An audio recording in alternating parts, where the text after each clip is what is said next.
का दिन है। नथिया गली से पहले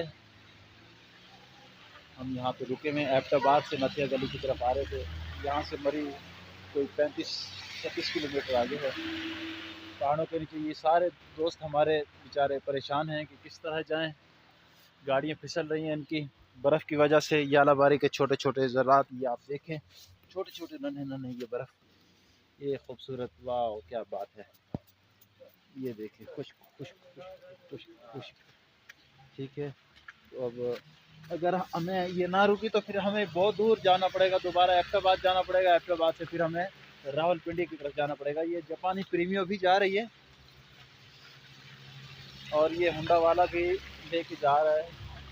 अल्लाह करे खैर से चला जाए। भाईजान काबू होना। नहीं नहीं नहीं, ये मारा मारी नहीं होनी चाहिए भाई। तो अल्लाह पाक खैर आफियत से हम सबको ले चले। बड़ा मज़े का मौसम है, मज़े की हद तक रहे कि मुसीबत ना बन जाए, परेशानी का बायस ना बने। बड़ा मज़ा आ रहा है। ये देखिए, ये देखें, गुलाम वाला चला गया ऊपर। गुलाम